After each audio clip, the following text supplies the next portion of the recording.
Јас, како граѓанин на овој град и како државјанин на СФРЈ, се чувствувам должен да ја дадам оваа изјава. На 29 април 1976 година бев сведок на една немила сцена, на еден отворен атак на нашата земја, конкретно над нашата република. Имено тоа се случи во бифето на Народниот театар во Куманово. Главниот иницијатор на таа сцена беше актерот при МНТ кој работи во Скопје, а живее во Куманово, Ѓорги Колозов. Истиот некултурно се вмеша во еден разговор кој се однесуваше околу патувањата во Грција. Се водеше помеѓу мене и Насковски Тодор, наставник во училиштето, Крсте Мисирков. Ѓорги Колозов се вмеша со прашањето што е таа инвазија во Грција, што луѓето наоѓаат таму и знаат ли каде идат. Зарем немаат каде да идат? Еве, тука е Бугарија. Вака почнува изјавата од студентот кој пренесува информации на тајната полиција за еден од најпознатите македонски актери Ѓорги Колозов.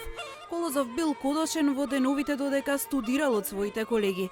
Бил обвинет за бугарофил. Во дел од текстот од досието на Колозов, кој се наоѓа во 6-тиот том од Црните страници на УДБА, едиција која ја објави Државниот архив, пишува дека актерот постојано ја посетувал Софија, па дури во неколку наврати на Факултетот за драмски уметности зборувал на бугарски јазик со свој колега.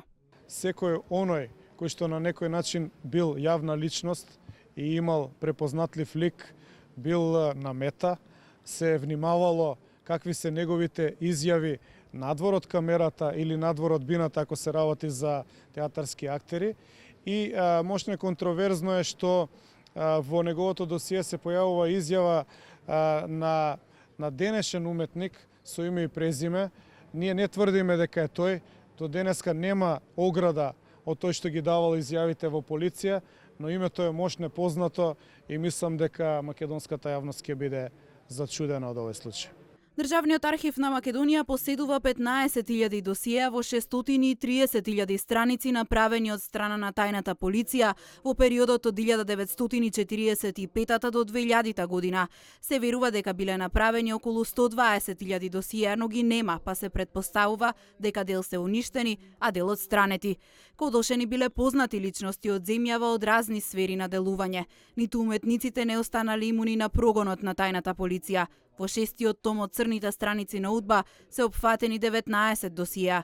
Меѓу нив, освен за Колозов, има за Ристо Шишков, Гане Тодоровски, Анте Поповски, Миле Неделковски, Бранко Варушлија и други културни дејци. Според објавеното, ангажирани биле нивните секретари и соседи да ги наблюдуваат и да ја пренесуваат на тајната полиција што виделе и што слушнале.